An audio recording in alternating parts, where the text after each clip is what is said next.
Since the historic voyage of Columbus, the science of map making has played a leading role in the birth and development of America. Through the intervening centuries, map information concerning this great country has grown with ever-increasing rapidity.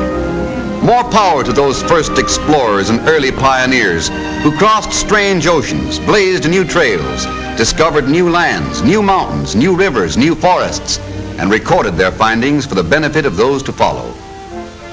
Map making in the olden days was like painting a masterpiece, a slow, laborious, and highly specialized task, requiring the utmost skill and patience. Map making today has the speed of our modern streamlined methods, but it is still a highly specialized occupation. Today, the finest maps, formerly the prized possessions of the privileged few, can be had for the asking. Presto! And right at their fingertips, modern motorists can have an information bureau on any road they may wish to take.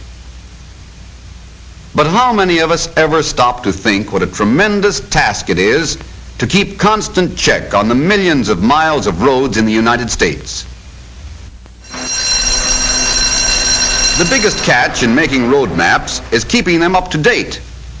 Modern map makers have solved this by developing a trick method of printing. Revised maps can be put out every 2 weeks. By this method, maps can have their faces lifted without fuss or feathers. Here's how it's done.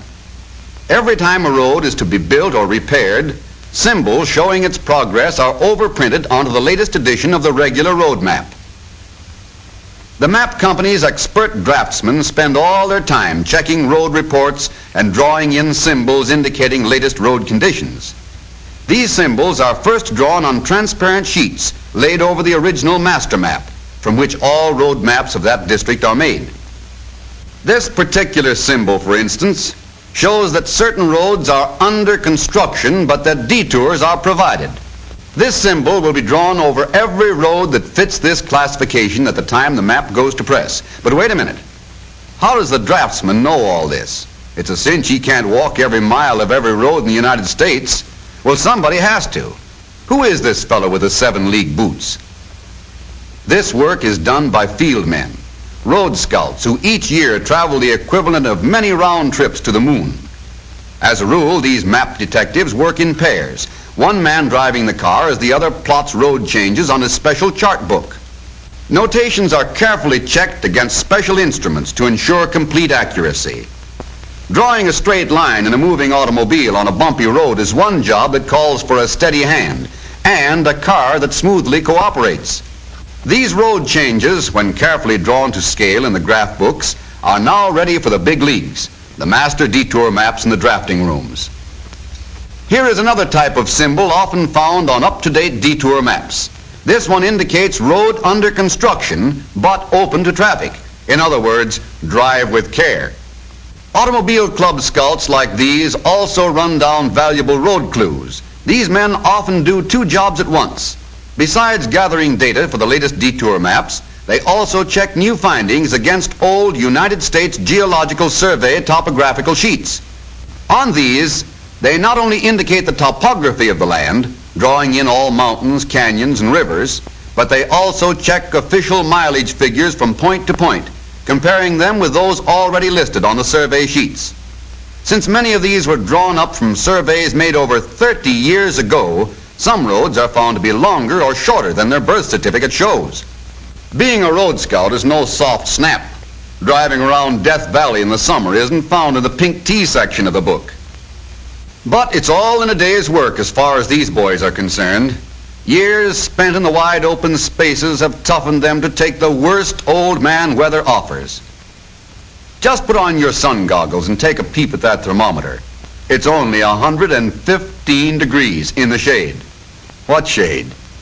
Draw 2, Jake, for the boys in the back oasis. Lucky thing their camel doesn't need a drink, though, because the water supply looks pretty slim. One of the many things these auto club scouts keep tab on is the rise and fall of elevation at certain points.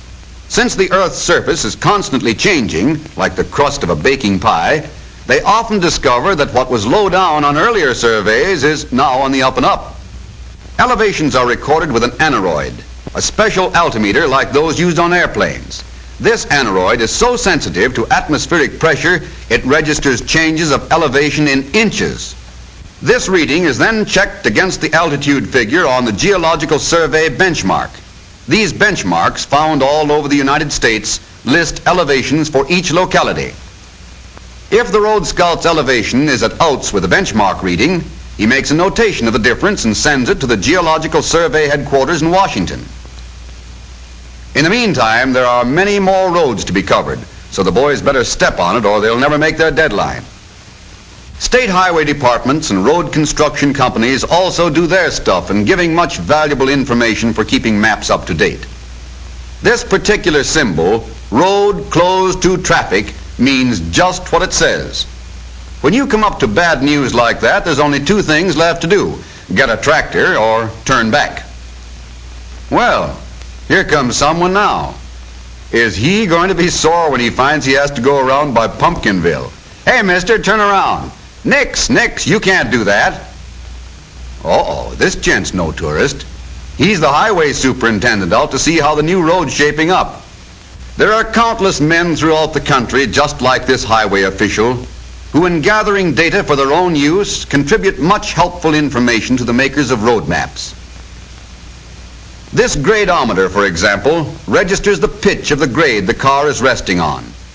When recorded on the Highway Department survey map, this data will be sent to map company draftsmen along with blueprints of the road being built.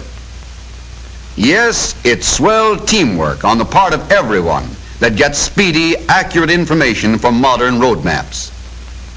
Daily, these men sail into their jobs unmindful of grueling road and weather conditions.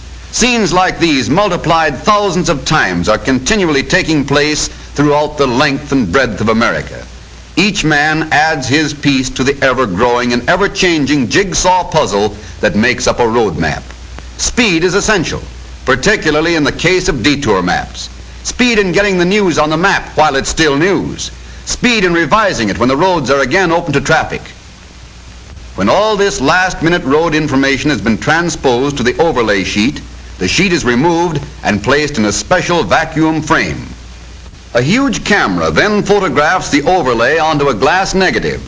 This negative is photographically transferred onto a sensitized zinc plate, which, after having its face washed in an acid solution, is ready to be inked and locked on the press. This press swiftly overprints the detour symbols onto the latest standard road maps. These, in turn, are automatically cut and folded to the proper size, ready to give folks a good steer. Yes, map making has changed, has kept pace with a changing America. Modern maps guide us over the modern roads of the land, over great superhighways such as the famous New Pennsylvania Turnpike. Modern maps taking today's motorists where they want to go, when they want to go, quickly, comfortably, and safely.